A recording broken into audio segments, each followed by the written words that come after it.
اچھی خبریں ہمارے سامنے آئی ہیں. مسائل ہیں اور بڑے مسائل ہیں, ان کا بہرحال حل ڈھونڈ. جو اچھی باتیں ہیں, میں اگر مختصراً آپ کے سامنے بیان کروں, ہماری ایک بہت بڑی مصیبت انفلیشن تھا, اور وہ ملک کی تاریخ کا سب سے زیادہ تقریباً 38%, جسے ایئر آن ایئر 2 سال پہلے تھا, اور پھر 28 پہ آیا, اور الحمدللہ اس دفعہ جو ہے وہ اوسطاً 4.6% پہ آ گیا, گو کہ مئی کے مہینے میں وہ ذرا سا اوپر گیا ہے, ورنہ 0 تک آ گیا تھا اپریل کے مہینے کے اندر. تو ایک تو انفلیشن کے معاملے میں جو سب سے زیادہ لوگوں کے لیے دباؤ کا باعث ہے, اس میں ہمیں بہت اچھی خبر مل رہی ہے. اس کے علاوہ ہم دیکھ رہے ہیں کہ ہمارے پاس اسی کی وجہ سے جو انٹرسٹ ریٹ ہمارا 22% پہ گیا ہوا تھا, وہ اب نصف ہو گیا ہے. میں پھر ذرا اس پر آگے چل کے بھی بات کروں گا. اسے اور کم اس میں کمی آنے کی ضرورت ہے. اس کے بعد ہم دیکھتے ہیں کہ ہماری جو معیشت کو خطرات لاحق تھے, اور ہر کوئی یہ ذکر کرتا تھا کہ آج ڈیفالٹ ہونے والا ہے, کل ڈیفالٹ ہونے والا ہے, اس پورے عرصے کے اندر, یعنی پورے 24-25 کے اندر آپ نے دیکھا ہے کہ ایسی کوئی بات سننے میں نہیں آئی. اور اس کی بڑی وجہ جو ہے وہ یہی ہے کہ ہماری معیشت کے اندر استحکام آیا ہے, ہماری معیشت کے اندر اعتبار بڑھا ہے, اور اس کی جو موٹی موٹی نشانیاں ہیں وہ یہ ہیں. مثال کے طور پہ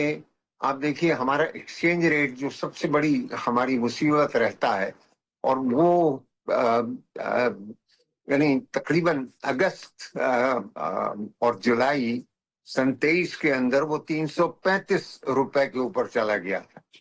اور وہاں سے اس پہ بریک لگے ہیں, اور الحمدللہ وہ زیادہ تر 278 پہ ہی رہا ہے اس عرصے کے اندر. لیکن اب تھوڑی سی اس کے اندر جو ہے کمی ہوئی ہے, اور وہ یعنی ایکسچینج ریٹ میں روپے کی قیمت گری ہے, اور شاید وہ 282 روپے کے قریب ہے. یہ بہت بڑی بات ہے. اس کے علاوہ ہمیں, آپ اگر ہماری اسٹاک مارکیٹ دیکھیں, لوگ اس میں طرح طرح کی باتیں کرتے ہیں, خدشات ہوتے ہیں, لیکن اب تقریباً 2 سال کا عرصہ ہونے کو آ رہا ہے کہ آپ کی اسٹاک مارکیٹ جو ہے وہ بہت ہی مثبت کارکردگی کا مظاہرہ کر رہی ہے, اور ایسا مظاہرہ جس کی تاریخ میں مثال نہیں ملتی. یعنی 1,20,000 تک, تو تقریباً 30-35-40 ہزار سے اس نے سفر شروع کیا ہے, اور اب یہاں کھڑی ہوئی ہے. سر یہ بھی فرمائیے گا کہ تقریباً 2.7% کی رفتار ہم نے رکھی ہے ترقی کرنے کی. آپ کو لگتا ہے کہ یہ رفتار تو پسماندہ ممالک کی جو رفتار ہے اس کے برابر ہے؟ یعنی افغانستان کی بات کر لیں, سری لنکا کی بات کر لیں, مالدیپ کی بات کر لیں, تو ہم کیا اب ان ممالک کی لسٹ میں آ کر کھڑے ہو گئے؟ دیکھیے, میں نے تو جس وقت آپ سے کہا اسی وقت اس کو تسلیم کر لیا کہ یہ وہ معیار نہیں ہے یا رفتار نہیں ہے جس کی کہ ہمارے اگر آبادی کو ذہن میں رکھیں اور آبادی کے بڑھاؤ کو ذہن میں رکھیں, تو اس کے لیے تو یہ کفالت نہیں کرتا, اور بڑی معمولی سی پر کیپٹا انکم کے اندر آپ کو اضافہ نظر آئے گا. لیکن دیکھیں, گروتھ کے لیے وسائل ہونے چاہیے. وسائل کہاں ہیں؟ وسائل آپ پیدا کریں. آپ کا ٹیکس پرفارمنس اب تک میری نظر میں اچھا رہا ہے, لیکن ابھی بھی وہ ناکافی ہے. ابھی بھی ہمارا ٹیکس جو وصولیاں ہیں ہماری, وہ بمشکل 11-12% ہو رہی ہیں, جبکہ ہمیں 15% کم از کم چاہیے اگر ہم چاہتے ہیں کہ ترقی کی رفتار جو ہے وہ بڑھا سکیں. تو یہ رفتار, اس کو تو حکومت بھی اس کا دفاع نہیں کرتی کہ یہ کوئی ایسی رفتار ہے جس کے متعلق آپ اطمینان کا اظہار کریں. لیکن یہ ایک عمومی ذریعہ ہے جس کے ذریعے سے جب ہم اس کے پیچھے بھاگتے ہیں اور اس کے لیے باہر سے قرضے کے ذریعے سے وسائل جمع کرتے ہیں تو پھر اس کے ذریعے جو ہے ہم پھر یہ خطرہ بھی مول لیتے ہیں کہ جناب ہمارے پاس ریزرو ختم ہو جائیں گے اور ہم پھر بھاگے جائیں گے یا ڈونرز کے پاس یا آپ کو سامنا کرنا پڑے گا ڈیفالٹ کا. یہ فرمائے گا کہ آئی ایم ایف کے دباؤ میں آپ کو لگتا ہے کہ کیا بہت سارے ٹارگٹس ہم اچیو کر سکے ہیں؟ جیسے ہم نے ٹیکسز کو بے تحاشا بڑھایا پچھلے سال، ہم نے سبسڈیز کا خاتمہ کیا، اس کے علاوہ ترقیاتی منصوبوں کو ہم نے روکا. آپ کو لگتا ہے کہ یہ جو پاکستان میں کچھ فیکٹرز کے اندر سرپلس میں اکانومی کے نمبرز آ رہے ہیں وہ اسی وجہ سے آ رہے ہیں؟ دیکھیے اخراجات کے اندر کمی بھی آئی ہے. آپ دیکھیں گے سب سے بڑا خرچہ جو ہے وہ ڈیٹ سروسنگ کا رہا ہے اور یہ جو انٹرسٹ ریٹس نیچے کم کیے ہیں ہم نے اس کے ذریعے سے ہمیں تھوڑا سا اس میں ملے گا اس میں کمی. لیکن بدقسمتی سے ہمارے اخراجات کی نوعیت ایسی ہے کہ وہ ان میں لچک نہیں ہے. آپ کس چیز کو نکالیں گے؟ دیکھیں نا، بہرحال جو آخری ذریعہ ہے اگر اخراجات کو کم کرنا ہے تو وہ ترقیاتی اخراجات کو کم کرتے ہیں، جیسا بھی آپ نے خود بھی ذکر کیا. اور اس کی وجہ جو ہے وہ یہی ہے کہ یہی چیز آپ کاٹ سکتے ہیں. لیکن اب دیکھیں تھوڑی بہت انہوں نے جو ہے یہ جو آسامیاں ہیں حکومت میں ان کو کم کیا ہے اور اسی طرح سے کچھ اقدامات کیے ہیں جس میں کفایت شعری کا عنصر نظر آئے گا. تو لیکن میں نہیں سمجھتا کہ اخراجات کوئی بڑی مقدار کے اندر کم کیے جا سکتے ہیں، الا یہ کہ آپ بہت زیادہ ایسے اقدامات اٹھائیں، مثلاً بہت بڑی تعداد کے اندر ہم سول امپلائیز جو ہیں ان کو ختم کر دیں. تو پھر اس میں یہ بھی خدشات ہوں گے آپ کو کہ پھر لوگوں کو جو خدمات مل رہی ہیں ان کے بھی مسائل جو ہیں وہ پھر کھڑے ہو سکتے ہیں اس چیز میں. سر یہ بھی فرمائے گا کہ ہم نے کچھ ٹارگٹس ایسے تھے جو ہم اچیو نہیں کر سکے. آپ کے خیال میں جو حکومت ہر سال اپنے اہداف مقرر کرتی ہے، خاص طور پر ایف بی آر اس میں سر فہرست ہے، تو وہ اہداف مکمل کرنے میں آخر ناکامی کا سامنا کیوں کرنا پڑتا ہے کسی بھی حکومت کو؟ دیکھیے ہمارے کچھ ایسے دیرینہ مسائل ہیں جن سے ہم آسانی سے نمٹ نہیں پا رہے، ٹھیک ہے نا. اور اس کی جیسے میں نے آپ سے کہا کہ دیکھیں ترقی نہیں ہو رہی، ترقی کم ہو رہی ہے اور ترقی کم ہونے کی وجہ سے پھر نہ آمدنیوں میں اضافہ کر سکتے ہیں، نہ آپ جو اور دیگر تقاضے ہیں حکومت سے ان کو پورا کر سکتے ہیں. لیکن کہیں نہ کہیں جو ہے آپ ان کو دیکھیں مجموعی طور پہ آپ اگر دیکھیں ہیں یعنی کہ sum total of macro economic picture جو آپ کے سامنے ہے وہ یہ ہے کہ آپ کو فسکل ایڈجسٹمنٹ نظر آئے گا. اس کا مطلب یہ ہے کہ حکومت نے اخراجات بنسبت اپنی آمدنی کے وہ اگین تناسب کے طور پہ، یعنی آپ کا ڈیفیسٹ کم ہو رہا ہے، آپ کے پاس نام نہاد جسے ہم کہتے ہیں پرائمری سرپلس ہے، ٹھیک ہے نا، تقریباً 1% سے زیادہ کا پرائمری سرپلس آپ دے رہے ہیں. تو یہ ایک بڑی بات ہے. تو اب